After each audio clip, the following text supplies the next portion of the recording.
prison inmate, sentenced to death and awaiting his final moments on death row, was asked about his last wish. The room was silent as he thought for a moment, his face shadowed by both regret and a strange sense of calm. The guards stood by, expecting a request for a meal, a final prayer, or perhaps a chance to speak with a loved one. But instead, the inmate surprised everyone. "I would like a pen and paper," he said, his voice steady but heavy with emotion. The request was granted, and he was led to a small table where the items were placed in front of him. The weight of what he was about to write was palpable in the air, though no one could yet know the depth of his thoughts. The prisoner picked up the pen, his hands slightly trembling, and began to write. His words, etched with sorrow and truth, would soon unveil a powerful story, a final message to the world, and, most importantly, to the person who had unknowingly shaped his destiny. "Dear Mom, if the law were truly fair, today you would be here seated next to me, waiting to face the electric chair as I am. But the law is blind, and so it is I who bear the weight of the crimes we committed together. Yes, Mom, together. You may not have realized it at the time, but your silence, your inaction, and your choices were as much a part of this journey as mine.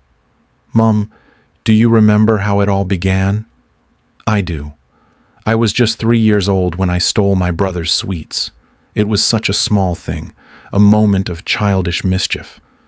But when I proudly showed you what I had done, you laughed and said nothing. You didn't correct me, Mom. You didn't tell me it was wrong to take something that wasn't mine. Instead, your silence felt like approval, a quiet permission that I didn't yet understand. In my little mind, I thought, if Mom doesn't mind, then it must be okay. And so, the seed was planted, an idea that would grow and take root over the years. That small, simple moment, ignored and unaddressed, became the first step on the path that led me here today. Mom, do you remember what happened when I was 5? I do, as clearly as if it happened yesterday. That was the day I stole our neighbor's toys and hid them at home. I was thrilled by the act, not because I needed the toys, but because I could. I waited anxiously for you to notice, to ask me where they came from, to tell me it was wrong and that I had to return them. But you didn't. You said nothing, Mom. You looked at the toys, and then at me, and carried on as if it didn't matter. In that silence, I learned another lesson, that it was okay to take from others as long as I didn't get caught. I thought you didn't mind because you loved me too much to scold me. But now I see it wasn't love, Mom. It was neglect dressed up as affection. And then, when I was 12, the pattern repeated itself. I remember that day so well. My cousin came to our house to play and brought his favorite ball with him. When he wasn't looking, I took it and hid it in the garage. Later, when he realized it was missing and asked about it, I watched as you told him, without hesitation, that you hadn't seen it. But I knew you had. You had seen me take it, Mom. You even looked me in the eye as you lied for me. At the time, I felt a strange kind of pride, as though your lie was proof of how much you cared for me. But now, as I write this, I realize what it really meant. You weren't protecting me. You were enabling me. That moment taught me that I could do wrong and you would cover for me. You didn't stop me. You didn't guide me. Instead, you let me believe that my actions had no consequences. Mom, do you remember the day I was expelled from school when I was 15? I can never forget it. The principal called you and Dad to the office to break the news. They said I hadn't been attending classes, that I was always in trouble, always disrespecting the teachers. They listed my faults one by one, but instead of feeling ashamed, I sat there silently, waiting to see what you would do. Dad was furious. The moment we got home, he wanted to punish me, to make sure I understood the seriousness of what I'd done. He wanted to teach me that actions have consequences, that life doesn't give second chances to those who waste opportunities. But you stopped him, Mom. I remember your voice rising as you defended me, standing between Dad and me like a shield. You told him I was still young, that I didn't know any better. You insisted the teachers were exaggerating, that they were unfair to me, that the school didn't appreciate me. But deep down, Mum, you knew the truth. You knew I wasn't attending class. You knew I was wrong. Yet you defended me anyway, choosing to protect me from the discipline I so badly needed. That day, I watched you argue with Dad until he gave up. I saw the frustration in his eyes as he walked away, knowing he couldn't convince you, and I felt invincible. In my mind, I thought, if even Dad can't punish me because of Mum, then I can get away with anything. You didn't realize it, but that was the day you taught me to ignore authority, to believe that no one could hold me accountable. Not my parents, not my teachers, not even the law. Mum, I want you to think back to when I was 17. I know you remember it as well as I do. That was the year I stole our neighbor's bicycle. It wasn't a spur-of-the-moment decision. I planned it. I waited until no one was watching, wheeled it out of their yard and hid it behind our house. I knew they would notice it was gone, but I also knew you wouldn't say anything. You saw me take it, Mum. I know you did. You even looked at me when I came back inside, your eyes questioning for a moment, but your lips saying nothing. Days passed, and when the neighbors started asking around about their missing bike, you stayed silent.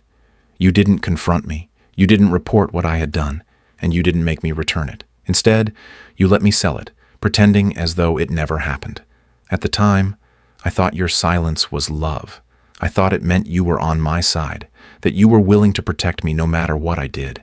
But now, as I sit here reflecting on my life, I see it differently. You weren't protecting me, Mum. You were failing me. Every time you chose to look the other way, you taught me that my actions had no consequences. You loved me, yes, but you didn't guide me. You didn't teach me right from wrong. Instead, you spoiled me with a love that allowed me to continue down a dangerous path. Mum, don't you see? Your silence wasn't love. It was neglect in disguise. What I needed wasn't your approval or your defense. I needed discipline. I needed someone to hold me accountable, to show me the line between right and wrong before it was too late. That is how it started, and it graduated slowly until today, when I will be electrocuted for bank robbery and murder. Mum, the journey from those innocent, unchecked moments to the life I lead today was gradual, almost imperceptible. It began with small acts of defiance and a growing sense of entitlement, each one stacking upon the last like layers of an ever-thickening wall between us. At first, the consequences seemed minimal, barely noticeable even. But with each passing year, those minor transgressions became more significant, more dangerous. After stealing the bicycle at 17, I felt a surge of confidence that I hadn't experienced before. It was exhilarating to know that I could take what I wanted without facing immediate repercussions. That feeling of invincibility was intoxicating, and it fueled my desire to push boundaries further. I started by taking larger items, then moved on to more valuable possessions, each theft a step deeper into a life of crime. As the years went by, the stakes grew higher. What began as petty theft evolved into more organized and risky endeavors. I joined a group that specialized in bank robberies, drawn by the promise of quick money and the thrill of the heist. The meticulous planning, the adrenaline of the escape, it all became a part of who I was. The line between right and wrong blurred until it vanished entirely, leaving me lost in a maze of my own making. With each successful robbery, my actions grew bolder and more reckless. The moral compass that should have been guided by your discipline was missing, Mum. Instead of steering me back when I strayed, your silence emboldened me to continue down this dark path. The lack of correction, the absence of consequences, made it easier to justify my actions to myself. I began to believe that I was untouchable, that the system would never catch up with me. But every crime leaves a trail, and mine eventually led to something far more irreversible: murder. It wasn't premeditated, but in the heat of a failed robbery, emotions surged, and decisions were made in a blur of fear and desperation.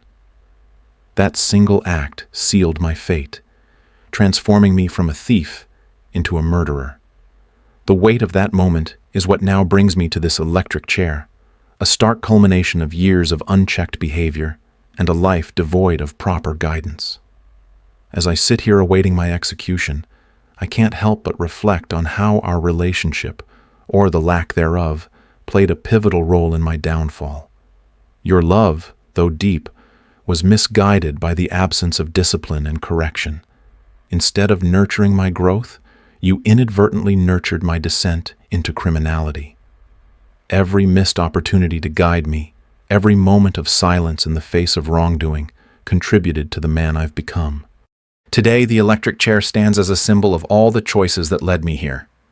It's a reminder that without the right guidance and discipline, even the smallest missteps can escalate into life-altering consequences. Mom, this is the price we both have paid for the silence that once seemed so harmless. If only things had been different, if only I had received the guidance I so desperately needed, perhaps today would look very different. Mom, I was very young. All I needed was your guidance, your firm hand to show me the way, your courage to correct me when I was wrong, and your love expressed through discipline, not indulgence. I needed you to be the voice that told me no when I crossed a line, not the silence that let me believe my actions were acceptable. But that guidance never came. Instead, your love allowed me to grow wild, like a plant, without a gardener to prune it. Now, as I sit here in these final moments, I wish I could go back and undo everything. I wish I could return to the days when I was just a little boy, stealing sweets, and hear you say, "This is wrong. You must make it right." Maybe then, my life would have taken a different course. Maybe I wouldn't be here, waiting for my life to end in an electric chair. But it's too late for me, Mum. By the time you read this letter, I will already be gone. Yours truly, your loving son. To all parents out there, let my story serve as a warning.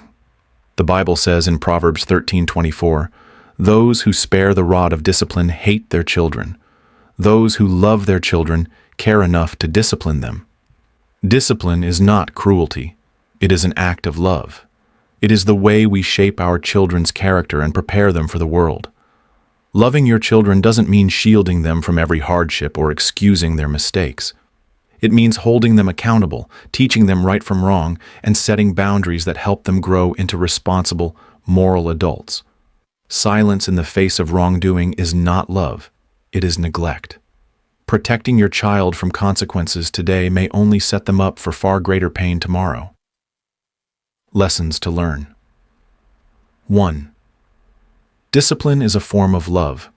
Correcting your child when they are wrong is not about punishment.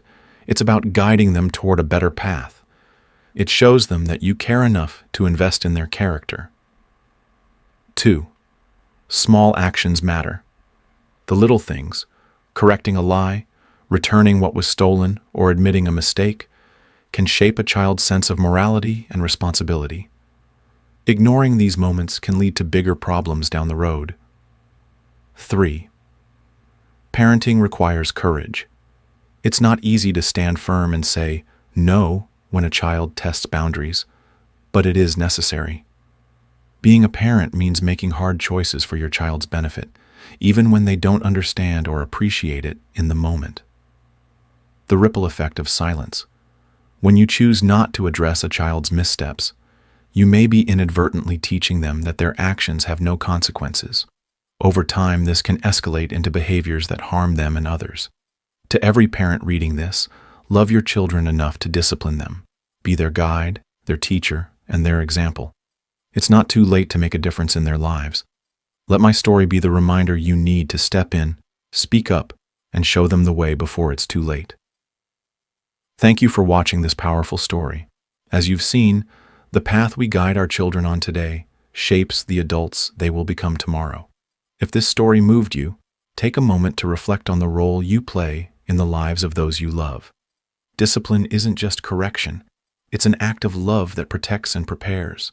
Let's break the silence and choose to guide with both love and responsibility.